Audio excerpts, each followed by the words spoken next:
We all know one, and in fact, we might just be one ourselves. Today's episode is all about how to communicate with and handle a strong personality. Welcome to the Jefferson Fisher Podcast, where I'm on a mission to make your next conversation the one that changes everything. If you like improving your communication, I'm going to ask you to follow this podcast, and if you would, leave a review. I'm excited to announce and share that my book, The Next Conversation, is officially out on pre-order. It's a book that is going to teach you how to say things with control, to say it with confidence, and as always, say it to connect. It's a book that's going to help you change your life one conversation at a time. When it comes to handling that strong personality in your world, number one, don't sweat the small stuff. Don't attend every argument that you're invited to. People that are strong personalities like to make issues of every little thing, and it is up to you whether you take that bait or not. Arguments are often like chess. You have to give up some pieces in order to win. So don't sweat the small stuff. Number two, don't take it personally. Don't take it personally. People who have strong personalities often don't know that they're coming on that strong. It's just a product of their nature. So if you take it personally, you are going into the area of no return, where you're going to find that you are at the bottom of a vortex and you're asking, well, how did I even get here? It's because you took it personally. We're going to talk about how to separate the person from the problem. And that's why number three, we're going to talk about phrases that help cue this strong personality to back off. Nicely, respectfully, cues such as, is this something we have to agree on? Is this something we have to agree on? Or are you asking me to agree with you? Or do I need to agree with you?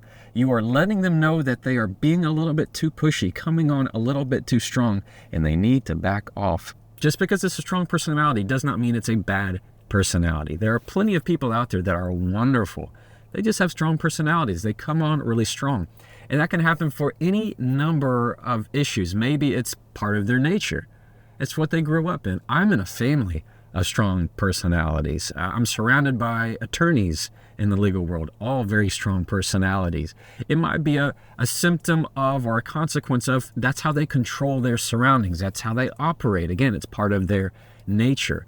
And if you leverage a strong personality, they can do wonderful things. Many successful people are strong personalities. So it is not something, I want to make sure that you understand, I am not saying that a strong personality is something negative. It is something that can be highly positive. I'm a strong personality, all right?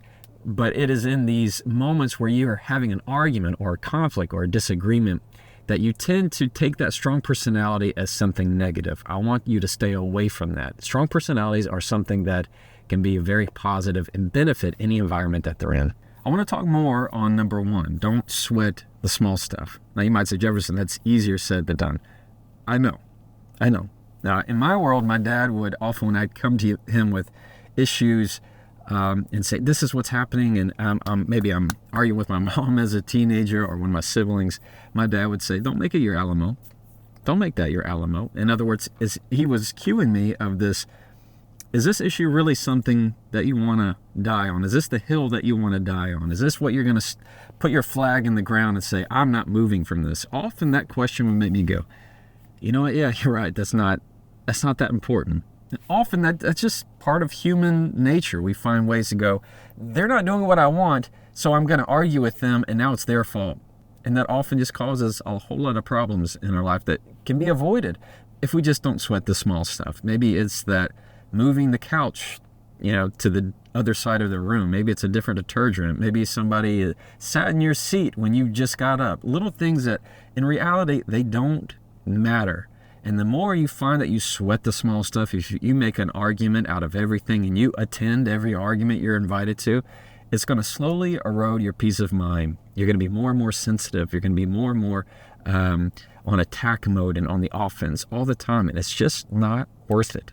And that goes hand in hand with the concept of not taking it personally.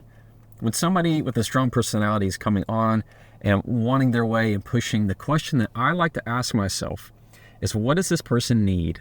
What do they need? What are they needing in this moment? What are they, not just from me, but from the whole context of the conversation? Maybe it's they need to feel like they're secure. Maybe they need to feel like they have confidence. Maybe they need that sense of control. Maybe there is the unknown that they need a few things. There's always some kind of hidden need that is beneath the surface of their personality, because you and I both know people that have very strong personalities at the same time can be entirely insecure. And so it's that insecurity that is driving and forcing that. So ask the question and find out whether or not, where is this push come from? When we say somebody's a strong personality, it's often because we say it feels like they're pushing in the conversation. They're always pushing their opinion, pushing their point of view, and there's no neutral territory for us to talk in. So often you have to separate that person from the problem, meaning instead of saying, God, you're so pushy, you, talk about their character, you never listen to me, you always want your way. Instead of the you're talking about the problem, meaning you're talking about the issue itself. Let's get back to the issue at hand. I want to talk about the issue. Let's talk about what you're needing out of this conversation, what I need out of this conversation, instead of focusing on talking and disparaging each other's character. And the phrases that have always worked for me are what I call cues. I've mentioned that several times in this episode. These are just questions that I ask, and they're really statements that sound like a question that I'm using to prompt them to look at themselves. That's the point. Instead of me pushing something, like using an arrow to shoot at them, I'm using a mirror to get them to listen to themselves. For example, if somebody's strong personality is trying to push something onto me, I will use the question, is this something we have to agree on? Is this something we have to agree on? Usually the answer is no. Almost always the answer is no. They're just talking about it to talk about it. If by chance the answer is yes, this is something we have to agree on, I follow that up with, well, is this something we need to agree on right now? Is this something we have to agree on now? That adds the component of timing, because often it's not the right time. People with strong personalities push time frames on you. They want you to have that conversation when they want to have that conversation. That doesn't mean it's right for you. So often you need to have that conversation when you're ready too. So when you can prompt them by saying, is this something we have to agree on now? Almost always the answer to that is no. They're going to say, no, I mean, we can talk about this later. You're right, we can talk about this later. And 9 times out of 10, whatever was so important to that strong personality right there in that moment, in a few hours, it's not that important. The next day, totally forgotten. When you can delay it, not sweat the small stuff, and not take it personally, it takes away the teeth out of it. Some other questions that have helped me in the past is asking them, is this something that we need to agree on at this moment? I'm asking them, do we need to agree on this? Are you asking me to agree to this? That's what I typically go with. I'll ask, do you need me to agree with you? Are you asking me to agree with you? Do I need to agree with you on this?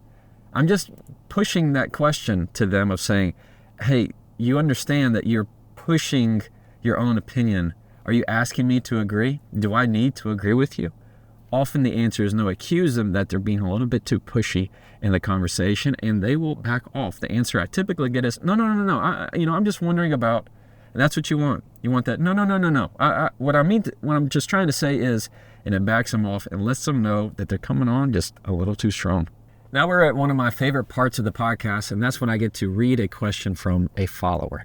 I have a weekly newsletter where I send out a email right to your inbox once a week that gives a short, concise communication tip. If you're not part of that newsletter, you're going to find it there in the show notes below. I get to ask, get a question from a follower, and I pick one out. This one right here, let me pull out my phone. This one is from Shannon in Dallas. She says, Jefferson, thank you so much for your content. Thanks, Shannon.